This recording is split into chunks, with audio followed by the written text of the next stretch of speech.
Magandang araw po sa inyong lahat at muli po, welcome po dito sa inyong paboritong programa.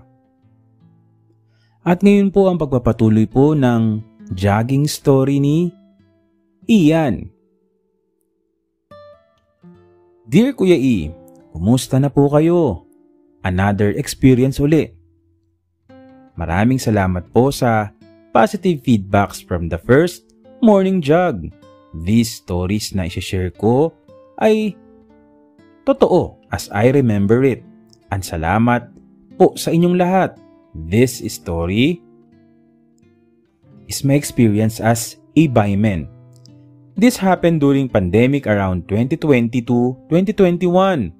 Nagkaroon ako ng routine na mag-jogging at least 1 to 2 times a week kasi ako ay nananaba na.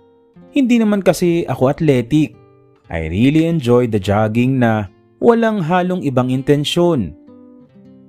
Again, sa aking pictures, I will not say na gwapo ako. Kasi hindi talaga. Hindi ako attractive in other person's perspective. Pero nung panahon na yon na active ako, maganda naman siguro ang katawan ko at mukha akong confident. I am 5'7", slightly moreno na maputi. Naka-glasses. Isang umaga, day off ko uli. Kaya gumising ako ng 4 a.m. Medyo mainit ang pakiramdam ko noon kaya naligo ako ng konti sabay bihis wearing my XL white shirt, shorts and shoes. Buti na lang ang lamig ng umaga na yun. Siguro dahil malapit na ang Christmas season. Lumalamig ang hangin so nag-warm up muna ako.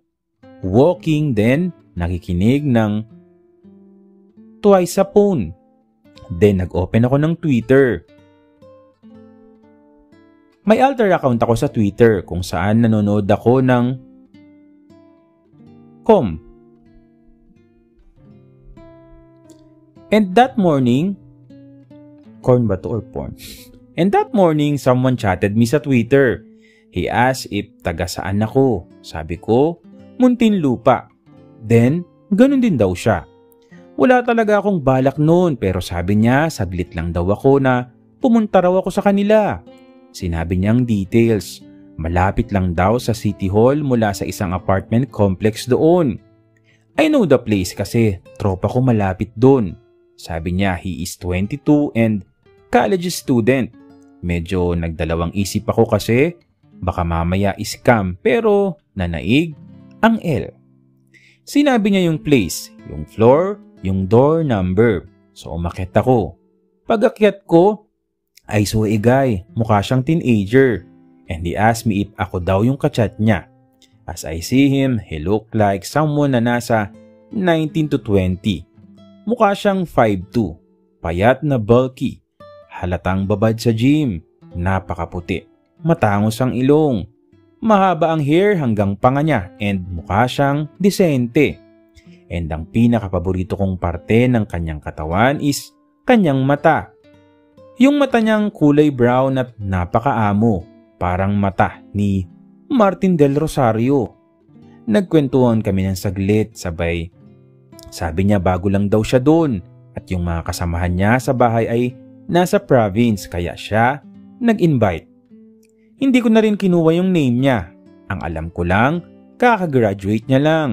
Mahilig siyang mag-gym at sa BGC siya nagtatrabaho.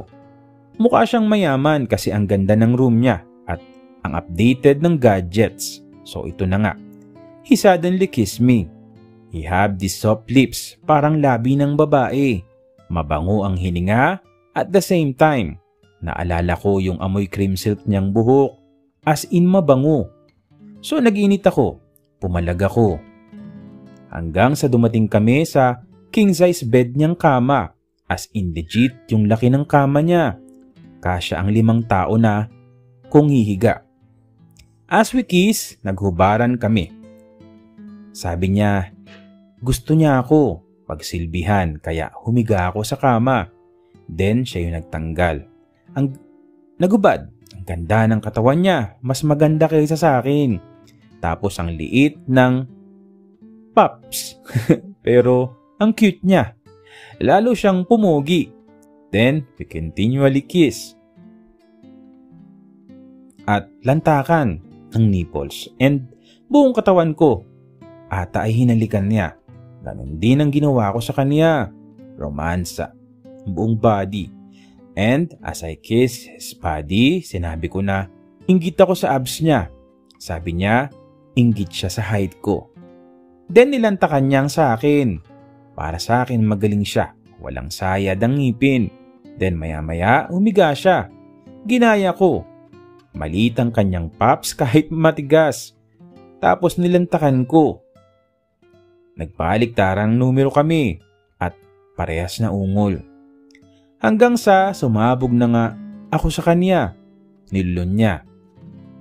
Hanggang pati na rin siya.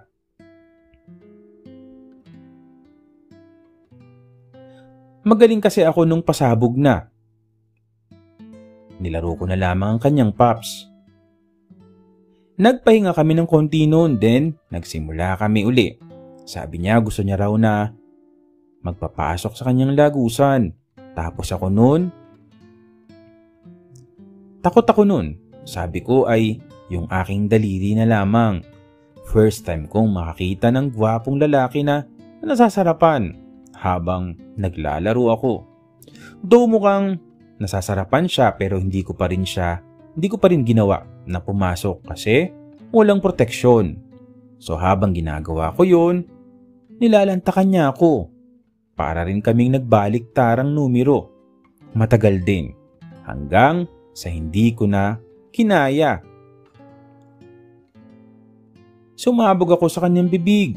Maya-maya bigla siyang sumigaw na tapos na siya. Basang-basa ang puso niya ng kanyang krema. Hapong-hapo kami noon, kaya sabi ko, pahinga na kami. Nag-breakfast kami sa kanila, then after we ate, nagbanlaw ako ng katawan. Then, umuwi na ng 6 a.m. Matagal din kami sa kanila. Halos 1.5 oras yun. Hindi na ako nag-jogging pagkatapos kasi pagod na ako. I really enjoyed that morning. Hindi na rin kami nagkita at nagkontakan pa. We really closed the connection as we respect each other's secret na kami lang ang may alam. As I know he is discreet gay and he wanted peace of mind. Walang nakakaalam noon sa family niya. Hindi ko nakuha ang number niya. Nakakalungkot kasi naging busy na rin ako sa trabaho. Kasi OT, kung OT talaga 5 days, 12 hours ako a week. Minsan, nakikita ko siya pag nadaan ako sa malapit na apartment nila. Tinginan lang kami at parang wala lang. Pero as we know, namumukhaan namin ang isa't isa. I saw him with his girlfriend. Mukha namang girlfriend niya kasi holding hands and I am really proud of him kasi mukhang masaya siya sa sitwasyon niya. Nakakainggit na all my girlfriend. Ayan, akala ko may nililigawan ka. Para po sa lahat, ito ay totoong pangyayari.